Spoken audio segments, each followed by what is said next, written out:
नमस्कार, मकराना बुलेटिन में आप सभी का बहुत बहुत स्वागत है और मैं हूं आपके साथ दीपिका।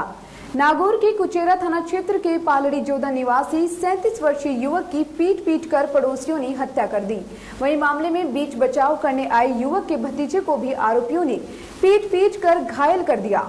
पुलिस के अनुसार कुचेरा के पालड़ी जोधा गांव के बुधाराम मेघवाल के साथ पड़ोसियों ने मारपीट करते हुए बुधवार रात 9 बजे हत्या कर दी। इस मामले में मृतक की मां माडी देवी ने रिपोर्ट दर्ज करवाकर बताया कि बुधवार रात 9 बजे करीब उसका बेटा बुधाराम ढाणी से घर आ रहा था कि घर में प्रवेश करते समय रामविलास, प्रहलाद, सहदेव राम, शेरू राम, भोजाराम व हिमाराम हथियार लेकर आए तथा बुधाराम के साथ मारपीट कर दी। इस दौरान पोता महावीर पुत्र भेरूराम बीच बचाव करने गया तो उसको भी पीटा गया। बुधाराम के गंभीर चोट लगने से खून बहने लगा, जिन्हें मुंडावा चिकित्सालय लाया गया, मगर चिकित्सकों ने उसे मृत घोषित कर दिया। वहीं दूसरी ओर जानकारी मिली है कि बुधाराम आदतन शराबी था, जो लंबे समय से आरोपी पक्ष के लोगों सहित गांव में शराब पीकर उत्पात मचाता था। बुधवार को भी उसने आरोपियों के घर जाकर उत्पात मचाना शुरू कर दिया, जिस पर उन्होंने पिटाई की, मगर गंभीर चोट लगने से उसकी मौत हो गई है। सूत्रों के अनुसार आरोपियों व मृतक परिवारों के बीच नशे के चलते रोज गाली गलौज व हाथापाई जैसी स्थिति उत्पन्न हो जाती थी। कुछ सालों पूर्व दोनों परिवारों के बीच जमीन विवाद को लेकर भी कलह हुई थी। खबर बोरावट से है, जहां मार्बल मर्चेंट एसोसिएशन की बैठक मकराना रोड कार्यालय में आयोजित हुई। बैठक की अध्यक्षता अध्यक्ष गोवर्धन राम बुलड़क ने की। मकराना विधायक रूपाराम मुरवातिया विशेष रूप से उपस्थित रहे। विधायक मुरवातिया ने कहा कि विकास की योजना बनाकर एसोसिएशन की गतिविधियों में विस्तार करे, जिससे मार्बल व्यवसाय का विकास हो सके। सचिव महेंद्र गेलड़ा ने मार्बल निर्गमान के समय मकराना बोरावट रोड के मार्बल व्यापारियों से संग्रहित किए जाने वाला विकास शुल्क पुनः शुरू किए जाने की जानकारी दी।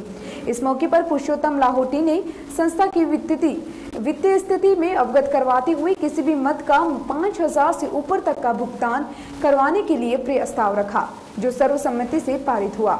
इस अवसर पर संस्था उपाध्यक्ष बनवारी लाल अग्रवाल, नंदाराम गिला, केताराम, रतन राम, देवाराज छाजेड़ सहित अन्य सदस्य उपस्थित थे। लॉकडाउन के चलते सीजन के समय मंडियां नहीं खुलने से किसानों को अपना अनाज बेचने में भटकना पड़ा और जरूरत के हिसाब से उन्हें दाम भी नहीं मिल पा रहे हैं। खाद बीज महंगा हो गया। वहीं अब डीजल के दाम बढ़ने पर महंगाई बढ़ने से आम आदमी की मुश्किलें बढ़ती जा रही हैं। कोरोना के कारण सरकार द्वारा लगाया गया लॉकडाउन के चलते किसान, मजदूर व आम आदमी की आर्थिक स्थिति कमजोर हो गई है। आम आदमी का बजट बिगड़ता नजर आ रहा है, जो उनके लिए समस्या बना हुआ है। वैसे ही कोरोना वायरस ने परेशान कर रखा था और ऊपर से डीजल के दाम बढ़ाकर उस पर आर्थिक संकट लाने का काम किया गया है। डीजल की बढ़ती हुई कीमतों का सबसे ज्यादा असर किसानों पर दिखाई दिया रहा है। उनको खरीफ की फसलें की बुआई में किसानों को इस बार ज्यादा खर्च करना पड़ेगा। दीपपुरा ग्राम पंचायत के युवा किसान परसरा भुगालिया का कहना है कि किसान वैसे ही कोरोना वायरस से परेशान है और ऊपर से टिड्डियों ने नई मुसीबत खड़ी कर दी। इसके साथ ही एक छोटा सा जीव किसानों से लेकर आमजन को परेशान कर रहा है, जिसका नाम टिड्डी है। वहीं दूसरी ओर डीजल की बढ़ी हुई रेट ने उनके कोड में रोज साबित हो रहा है। उनका कहना है कि डीजल की लगातार कीमत बढ़ रही है, लेकिन उनके अनुसार फसलों के दाम नहीं बढ़ रहे। खेती महंगी होती जा रही है, जब लाभ का धंधा की जगह घाटे का सौदा साबित हो रही है।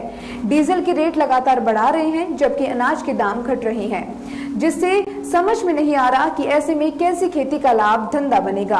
किसानों के लिए सरकार सिर्फ चिंता जताती है, लेकिन हकीकत में कुछ कदम नहीं उठाती। सरकार आर्थिक पैकेज की घोषणा की थी, लेकिन डीजल की महंगाई को देखते हुए यह लगता है कि सरकार किसानों को नहीं बल्कि किसान सरकार को आर्थिक पैकेज दे रही है। किसानों का कहना है कि अप्रैल मई सीजन के समय जहां किसान अपनी उपज बेचने में परेशान हो रहे थे, वहीं अब डीजल की बढ़ी हुई रेट की समस्या बन गई है। खरीफ की फसल जैसे कि बाजरा, मूंग, गवार, मोठ, तिल, मक्का सहित आदि फसलों की बुआई में अब की बार ज्यादा खर्च करना पड़ेगा। युवा विकास मंच अब प्रदेश स्तर संगठन का रूप लेगा, पूरे प्रदेश में होंगे सेवा कार्य। मकराना युवा विकास संस्थान राजस्थान अध्यक्ष विवेक कालेरा ने कुचामन में आयोजित कार्यकर्ताओं की बैठक में विचार विमर्श के बाद संगठन के सेवा कार्यों का दायरा पूरे प्रदेश स्तर तक बढ़ाने का आह्वान किया। प्रवक्ता चेनाराम नेतड़ ने मीडिया को बताया कि अब हमारा संगठन देश स्तर पर सामाजिक सेवा भावी कार्य करेगा। संगठन के लिए सामाजिक कार्यों का दायरा गाँव, तहसील व जिले की सीमाओं से बढ़कर पूरे राजस्थान प्रदेश में कार्य करेगा। समाज के प्रति अपने कर्तव्यों का निर्वहन करने वाले व समाज के लिए कुछ कर गुजरने वाले युवा साथियों को संगठन में जुड़ने का अवसर दिया जाएगा। इस मौके पर 7 सदस्यों ने संस्था की सदस्यता ग्रहण करने पर उन्हें सदस्यता ग्रहण प्रमाण पत्र प्रदान किया गया। इस मौके पर अनिल कुमार चंदेलिया, चेनाराम नेतड़, कुलदीप चांगल, परबत सर, महेंद्र गौड़ गच्छीपुरा, मुकेश चौधरी मुंड गसोई, नरेंद्र बिजानिया, सुरेश जाखड़ आदि मौजूद रहे। कांग्रेस जिला अध्यक्ष को दिया पीड़ितों ने ज्ञापन, कहा आदर्श सोसाइटी में जमा धन वापस दिलवाएं। मकराना में आदर्श क्रेडिट कोऑपरेटिव सोसाइटी में जमा धन की निकासी के लिए उपभोक्ताओं को परेशान होना पड़ रहा है। उपभोक्ता इस सोसाइटी में अपनी मेहनत की कमाई का धन जमा कराकर अब अपने आप इसको ठगा महसूस कर रही हैं। परेशान उपभोक्ताओं ने कांग्रेस जिला अध्यक्ष जाकिर हुसैन गिसावत को इस संबंध में एक ज्ञापन भी सौंपा। ज्ञापन में बताया कि शहर में गोडाबास में संचालित Adarsh credit cooperative society limited Makrana में तहसील के गरीब परिवारों की बचत की करीब 600 करोड़ रुपयों की राशि जमा है। सोसाइटी पर क्षेत्र के उपभोक्ताओं ने भरोसा करते हुए लगातार अपने खाते खुलवाकर एवं कई लोगों ने तो अपने जीवन भर की कमाई पूंजी सोसाइटी में जमा करवा दी। आवश्यकता पड़ने पर उपभोक्ताओं ने सोसाइटी से राशि निकलवाने का मन बनाया तो उपभोक्ताओं को राशि नहीं दी जा रही। कांग्रेस अध्यक्ष गेसावत ने मामले को उच्च अधिकारियों के समक्ष रखने और शीघ्र निवारण करने का आश्वासन दिया है। इस मौके पर सत्यनारायण, शेरूराम नारायण, राम कैलाश लखारा, गोपाल राम, मीनाक्षी देवी आदि उपभोक्ता मौजूद रहे। राजस्थान शिक्षक संघ शेखावत के सदस्यों ने उपखंड अधिकारी सैयद शिराज अली जेदी, तहसीलदार दिनेश कुमार शर्मा एवं CBEO रविंद्र कुमार तोमर को ज्ञापन सौंपा है। उन्होंने BLO तथा शिक्षकों का अवकाश के नाम पर कोविड-19 संबंधित कार्यों तथा निर्वाचन कार्यों की एवज में उपार्जित अवकाश दिलवाने का आग्रह किया। उन्होंने बताया कि BLO तथा शिक्षकों द्वारा ग्रीष्मावकाश में राज्य सरकार के निर्देशानुसार कोविड-19 में प्रदत्त दायित्वों का निर्वहन लगने से किया गया है, जिसके एवज में RSR के नियम 92B के अनुसार उपार्जित अवकाश दिलवाया जाएगा। BLO द्वारा पूर्व में अवकाश के दौरान निर्वाचक नामावती संबंधी कार्य किया, जिसके एवज में भी उन्हें उपार्जित अवकाश दिलवाया जाए। जिले के लगभग सभी उपखंडों द्वारा इस आशय के आदेश किया जा चुका है।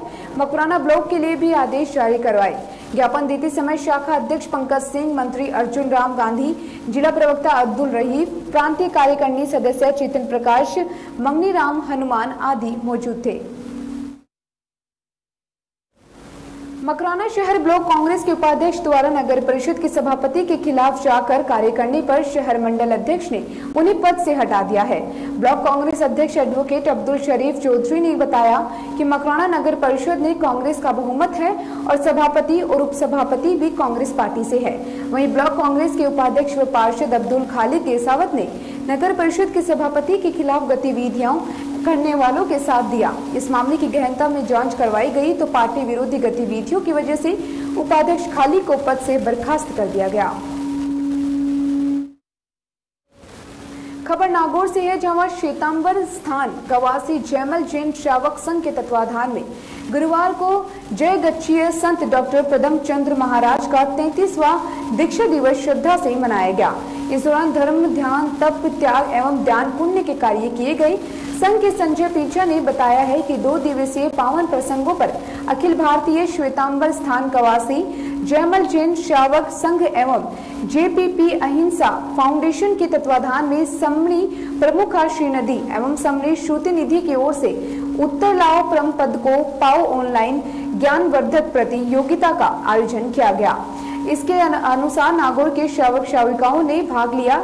समणी श्रुतिनिधि ने ऑनलाइन विशेष कृतिका प्रस्तुत की। संघ में हरकंद चंद ललवानी ने बताया कि इस दौरान सभी संघ निवासों पर श्रावक श्राविकाओं ने परिवार सहित सामाजिक कार्य किया है। नवकार मंत्र एवं जयमाल जाप के पाठ किए गए हैं। पशु पक्षियों की सेवा कार्य लगातार जारी है। महाराज की जीवनी बताई। डॉक्टर पदमचंद्र महाराज की शिक्षा, जैन समाज। डॉक्टर शिवनिधि ने इस उपलक्ष्य में ऑनलाइन प्रवचन किए। उन्होंने महाराज की जीवनी पर प्रकाश डाला तथा उन्हें अनेक आदर्शों पर चलने का आग्रह किया। कहा कि महाराज जन्म के बाद पदमचंद काकरिया थे। वे 25 जून 1988 को जोधपुर में जयमल संप्रदाय के आचार्य सम्राट शुभचंद्र महाराज व वर्तमान आचार्य पार्श्वचंद महाराज की छत्र छाया में शुद्ध सागर आचार्य लालचंद महाराज के शिष्य के रूप में दीक्षित हुए थे। गुरु भक्तों ने श्रद्धा सहित धर्म ध्यान एवं जप जाप करते हुए डॉक्टर पदमचंद महाराज को आध्यात्मिक शुभकामनाएं दी। आचार्य पार्श्वचंद्र महाराज व डॉक्टर पदमचंद महाराज आदि ठाणा का वर्ष 2019 का चातुर्मास नागौर के जयमल जैन पोषधशाला में हुआ था। खबर परबतसर से है, जहां निकटवर्ती ग्राम किनसेरिया में रात के समय में आवारा कुत्तों ने राष्ट्रीय पक्षी मोर को अपना शिकार बनाने के लिए हमला कर दिया और उसके साथ ही समाज सेवी दिलीप सिंह किनसेरिया की नजर उस पर पड़ी और उन्होंने कुत्ते के झुंड से राष्ट्रीय पक्षी मोर को बचाया। मोर जख्मी हो गया था। किनसेरिया ने जख्मी मोर को नजदीकी चिकित्सा केंद्र दिखाकर प्राथमिक उपचार के बाद वन विभाग केंद्र परबतसर को सौंपा। फिलहाल मकराना बुलेटिन में इतना ही और तमाम खबरों में बने रहने के लिए जुड़े रहिए हमारे साथ। नमस्कार।